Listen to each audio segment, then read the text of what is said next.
السلام علیکم ورحمۃ اللہ وبرکاتہ۔ آج کی نشست میں انشاءاللہ اور عزیز 15ویں پارے کی تلخیص ذکر کی جائے گی۔ 15ویں پارے کی ابتدا سورہ بنی اسرائیل سے ہوتی ہے۔ سورہ بنی اسرائیل مکی صورت ہے، اس کی 12 رکوع اور 111 آیات ہیں۔ ترتیب مصحف کے اعتبار سے 7واں نمبر اور ترتیب نزول کے اعتبار سے اس کا 50واں نمبر ہے۔ اس صورت میں کیونکہ بنی اسرائیل کا ذکر ہے، اس مناسبت سے اس کو سورہ بنی اسرائیل کہا جاتا ہے، اور مصطفیٰ کریم صلی اللہ تعالی علیہ وسلم کا مسجد الحرام سے مسجد اقصیٰ تک کے سفر اسرا کا ذکر ہے، اس مناسبت سے اس کو سورہ اسرا بھی کہا جاتا ہے۔ اس صورت میں معجزہ معراج کا ذکر، بنی اسرائیل کا تفصیلی ذکر، تخلیق کائنات سے ذات باری تعالیٰ اور توحید پر دلائل اور مشرکین کا رد، قرآن کی حقانیت کے دلائل، تکریم انسانیت اور نماز کا ذکر، اور خصوصاً نماز تہجد کا ذکر موجود ہے۔ سورہ بنی اسرائیل کی پہلی آیت میں مصطفیٰ کریم صلی اللہ تعالی علیہ وسلم کی معجزہ معراج کی پہلی منزل مسجد الحرام سے مسجد اقصیٰ تک کا خصوصاً ذکر کیا گیا ہے۔ آیت نمبر 4 میں بیان کیا گیا کہ بنی اسرائیل کو بائبل میں بتایا گیا کہ وہ زمین میں 2 مرتبہ فساد اور سرکشی کریں گے، چنانچہ یہ دونوں مواقع پر ان کو سزا بھی دی گئی۔ ایک مرتبہ اس قوم نے حضرت موسیٰ علیہ السلام کی شریعت کی خلاف ورزی کی، اس کی سزا اللہ رب العالمین نے یہ دی کہ ان پر حاکم جابر حکمران بخت نصر مسلط فرما دیا۔ اس نے قتل و غارت عام کی، اور یہاں تک کہ جو باقی بچ گئے ان کو 70 سال تک غلام بنائے رکھا۔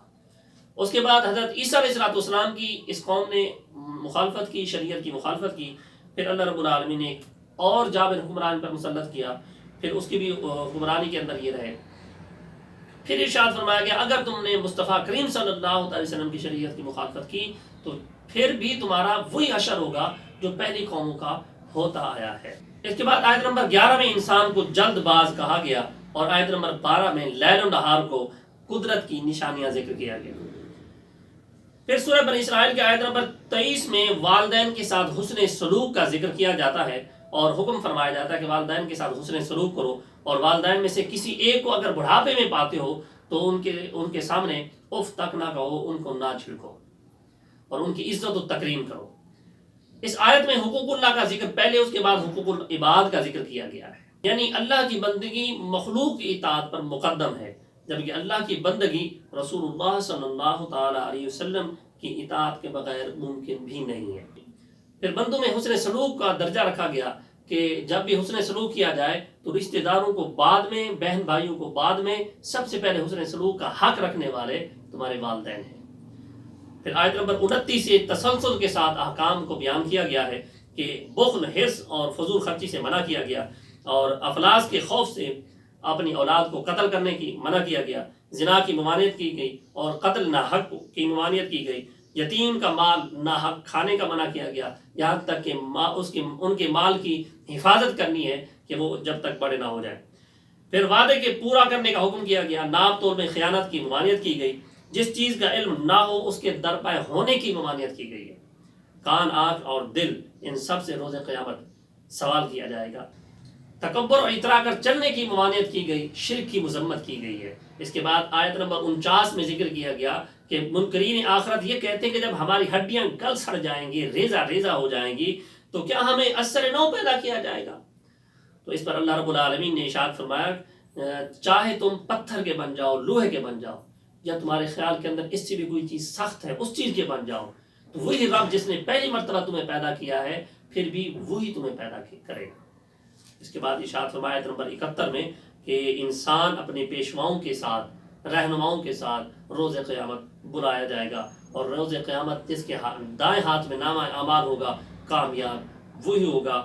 آیت نمبر 78 میں اشارتاً 5 نمازوں کا ذکر کیا گیا ہے، اور نماز فجر کی فضیلت ہے۔ اس کے بعد نماز تہجد کی ترغیب دی گئی ہے، اور مصطفیٰ کریم صلی اللہ تعالی علیہ وسلم کے مقام محمود شفاعت کبریٰ کا ذکر ہے۔ آیت نمبر 81 میں حق کی آمد اور باطل کے نیست و نابود ہونے کا ذکر کیا گیا، تو اس کے علاوہ فرمایا گیا قرآن میں مومنین کے لیے شفا بھی ہے اور رحمت بھی ہے۔ اس کے بعد مشرکین کفار مکہ کا اعتراض ذکر کیا گیا کہ وہ کہتے ہیں کہ آپ اپنے معبود کو کبھی اللہ کہتے ہو، کبھی رحمان کہتے ہو، ہم رحمان کو نہیں جانتے یہ کون ہے۔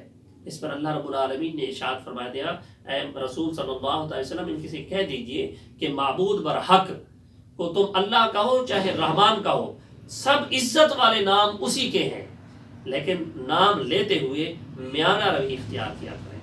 اس کے بعد سورہ کہف ہے، یہ مکی صورت ہے، اس کے 12 رکوع اور 110 آیات ہیں۔ ترتیب نزول کے اعتبار سے 69، جبکہ ترتیب مصحف کے اعتبار سے اس کا نمبر 18 ہے۔ کہف کا معنی غار کے ہیں، اصحاب کہف سے مراد غار والے افراد۔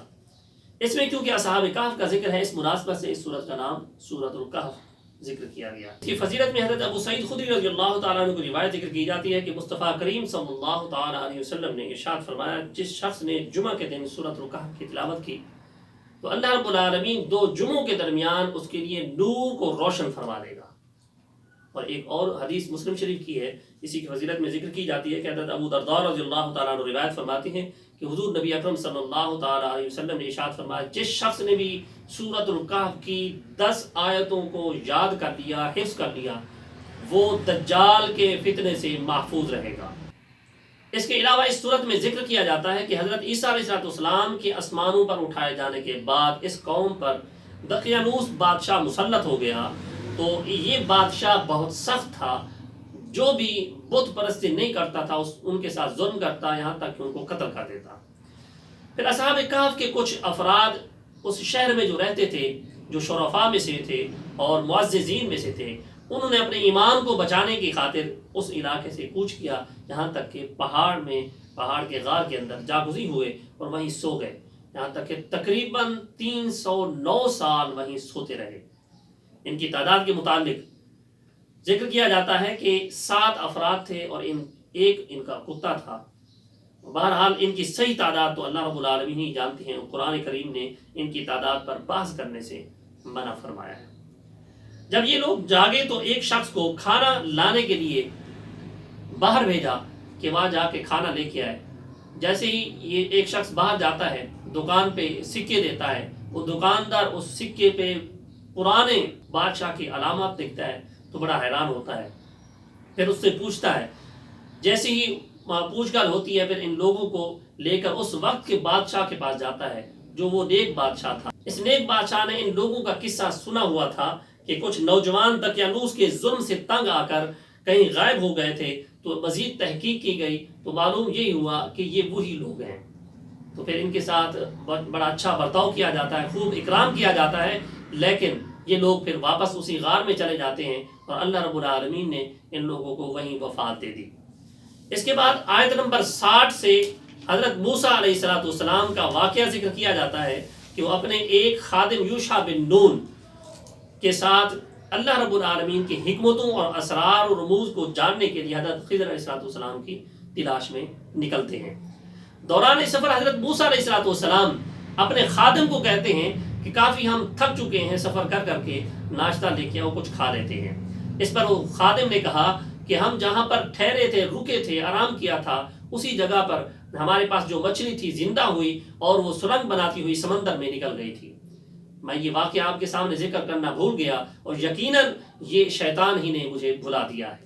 پھر حضرت موسیٰ علیہ السلام نے کہا کہ یہ وہی جگہ ہے، وہی 2 سمندروں کا سنگم ہے جہاں پر ہم نے خضر سے ملاقات کرنی ہے۔ پھر واپس لوٹتے ہیں، وہیں پر حضرت خضر علیہ السلام سے ملاقات ہوتی ہے۔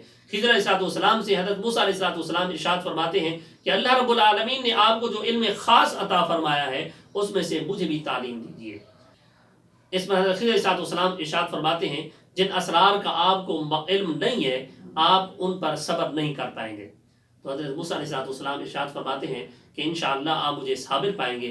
حضرت خضر علیہ السلام نے حضرت موسیٰ علیہ السلام سے کہا کہ پیروی کے دوران آپ نے مجھ سے کوئی سوال نہیں کرنا یہاں تک کہ میں نے اس کا خود جواب نہ دے دوں۔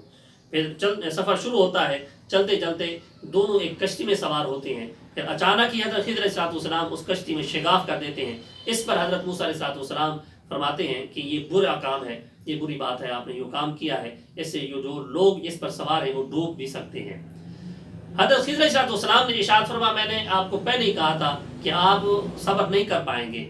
تو حضرت موسیٰ علیہ السلام نے اسی وقت کہا کہ بھول ہو گئی، آپ میری اس پر گرفت نہ فرمائیں بلکہ آپ سفر کو جاری رکھیں اور مشن کو جاری رکھیں۔ اس کا بقیہ واقعہ سورہ بقرہ کی ابتدا میں ہے جو اگلی نشست میں ذکر کریں گے۔ دعا ہے کہ اللہ رب العالمین ہم سب کو قرآن سیکھنے سکھانے اور اس پر عمل کرنے کی توفیق عطا فرمائے۔ اللہم نور قلوبنا بالقرآن وزین اخلاقنا بالقرآن ونجینا من النار بالقرآن وادخلنا فی الجنة بالقرآن۔ السلام علیکم ورحمۃ اللہ وبرکاتہ۔ بك خير الخلق كلهم